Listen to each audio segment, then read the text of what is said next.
Rolling. Christina. No. After our officially our first shot of the film, how do we feel? What's everything looking like? What's going through your mind? Shaking, just kidding. I don't know. Let's just keep going. I feel good. I'm feeling good. I'm feeling good. Go move on from me, please. Okay. What about you? Winston. Hey, Winston, how do you feel?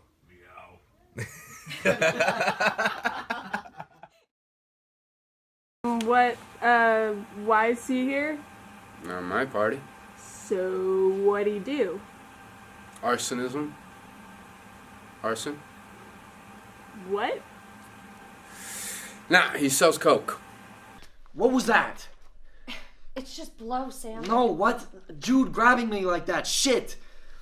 Don't tell me you're serious about dropping out, Natalie. Kinda, Sam.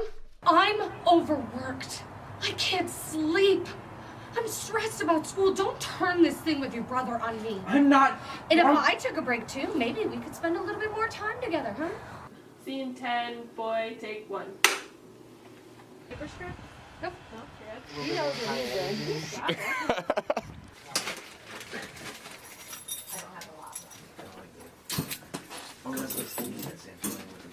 I got. Can I? Oh, I did this. I did this with Smarties at camp.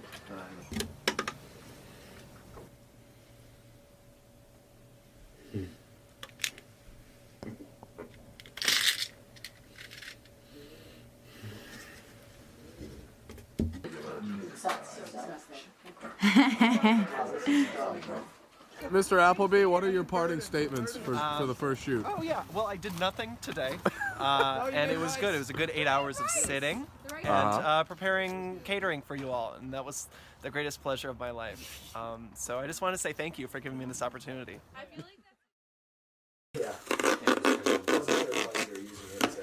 We had done rum and coke, and we had done maybe like 30% of the film during the fall semester, and like. I mean, we were ready. We had it all set up. We knew it was gonna happen, and then Christmas break happened, and I was in the Philippines visiting my family, and then like I had no Wi-Fi connection. So all of a sudden, like when I did get Wi-Fi connection, all I saw was just like everything blowing up into like little pieces, and I was like, "What the hell is going on?" It was so scary. So I was going down Queens Corner, which is a very little hill, and I was just going down. Something happened, hit some ice or something, fell forward. I broke my collarbone. Okay? Right when I broke it, I knew I broke it. I said, that's a broken collarbone. So then I was halfway down the mountain. I had to get up, get back down the mountain without falling, which it's a miracle. I don't believe in God, but she was on my side. Chris broke his collarbone because he sucks at snowboarding. And so that really set us back. But also, we had another actress. Her name's Sarah. She's wonderful. She got a paid gig somewhere, from what I've heard. So she also disappeared. So it's not just, we didn't just lose one main character, we lost 2 of the 3 main characters. Then when you have to, restart, it sucks. I mean, there's no better way to put it, but considering we've started completely from scratch and the length of time it took us to get to the last script, I think I'm proud of all of us for doing that, because I don't think any of us thought that was going to go as smoothly as it kind of did. Hey. How are you feeling today? I'm feeling good.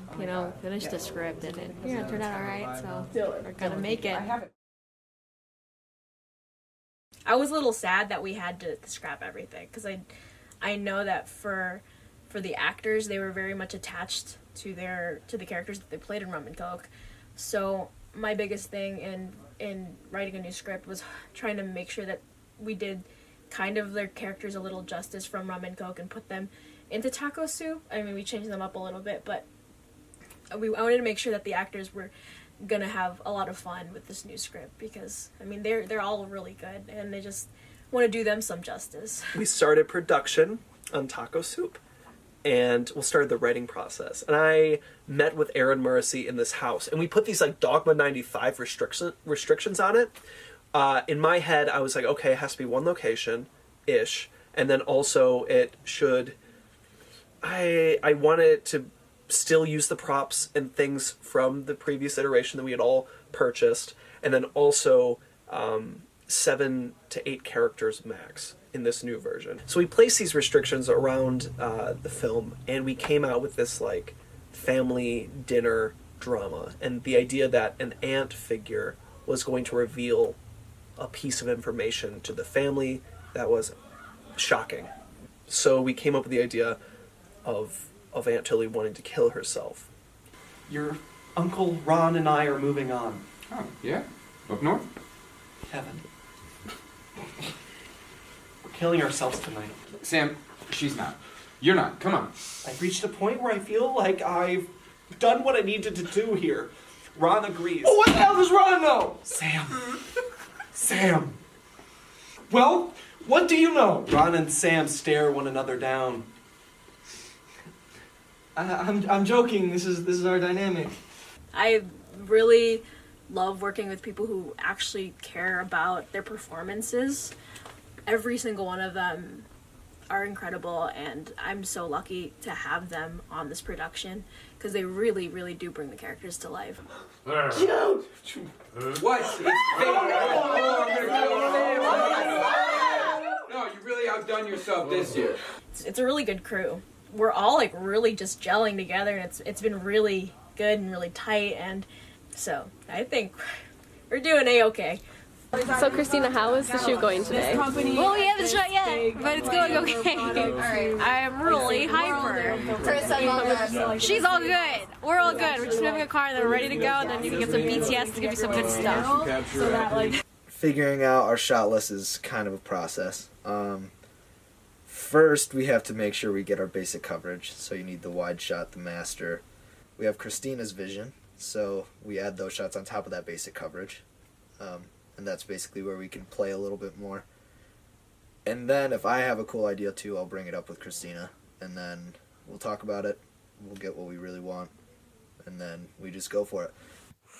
It has been absolutely amazing working with Tanner and Justin and Christina and Claire. You know, I feel like we're like a really tight-knit group, and every time we come to set, we know that everyone's going to do their job, everyone's going to help each other out, and we're going to get stuff done, which is awesome to have on a film set.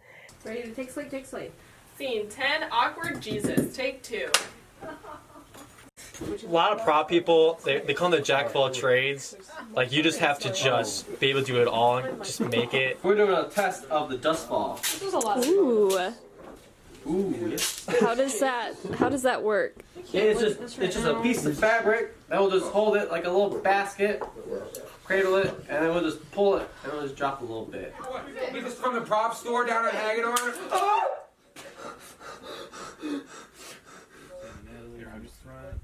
Yeah, that is the strangest thing I've done on set as a producer is be the contraband manager, as in rolling all the fake joints that we use for this film. What are you guys doing?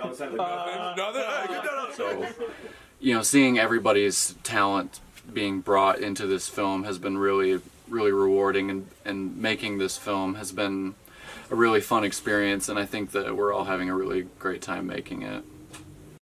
2 confirmed cases of the coronavirus has prompted Governor Gretchen Whitmer to declare a state of emergency. Spokesperson for Michigan State Emily Garant pointing out the urgency after the first 2 confirmed cases of the virus in Michigan. She says a probable case tied to campus is also currently under investigation by the Ingham County Health Department. And then when we came back from spring break, we were ready to start filming the little we had left. We had 2 more, I think 2 more shooting days after spring break, and it was going to be the first Sunday and then the second Sunday. And in the middle of the first week, we got back on Wednesday. I remember because I was at work. I'm a teaching assistant, and I was in the middle of a class, and then on the computer, it popped up, the MSU is going all online, and then my students were all like, hell yeah, and I was like, no, it's not cool. I'm out of a job now.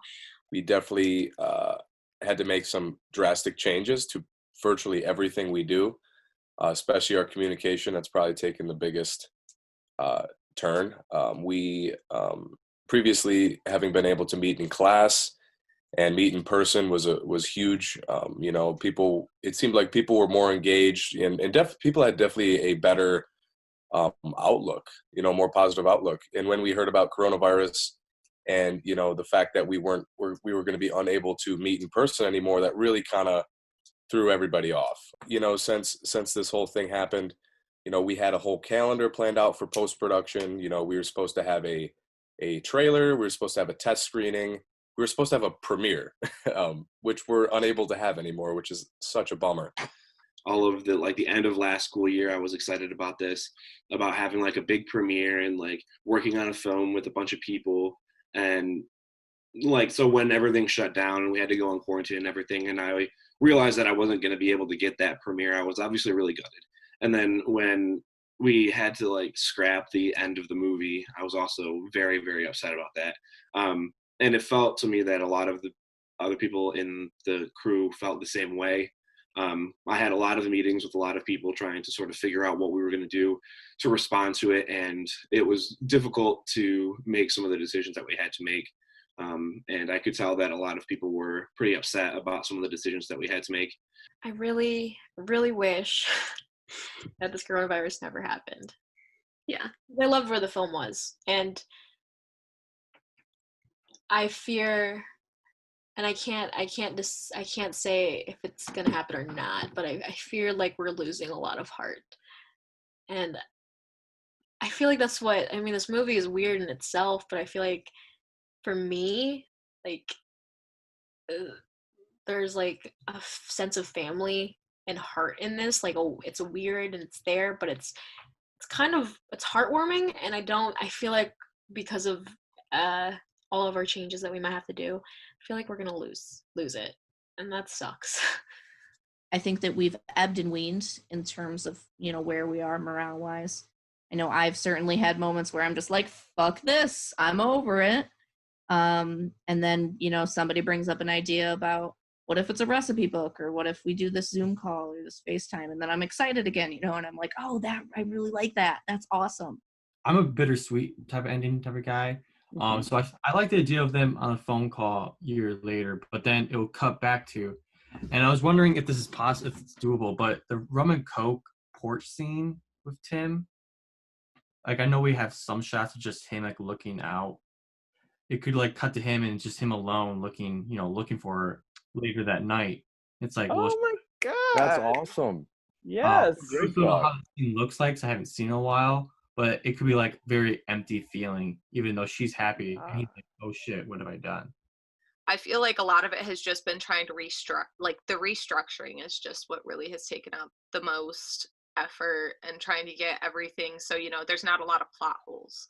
On our first cut, I kind of noticed that the only plot line we got all the way through was the demise of Sam and Natalie's relationship. And so we just had to kind of tilt the scenes we have into that being more centric. Basically, in the last 2 weeks, we've come up with 3 different versions of this film, I think. But once we settled on trying to focus our film more on Natalie and Sam, we took all of the scenes that we had and tried to actually just rearrange them to have their storyline make more sense. So if that meant putting our ending scene kind of near the middle of the film, then that's what we did. I know that there's a saying, and it's a famous saying, and Tanner keeps saying it to us. It's like there's the film that you write, the film that you produce, and like the film that you edit. And so that's like, yeah, that's exactly the perfect definition of the film that we're currently creating. We're sitting in these Zoom meetings like, how are we going to tie this up? How are we going to tie this up? Like, we can't go out and shoot something because, you know, quarantine. But I think my favorite one is the cold open and then FaceTime at the end.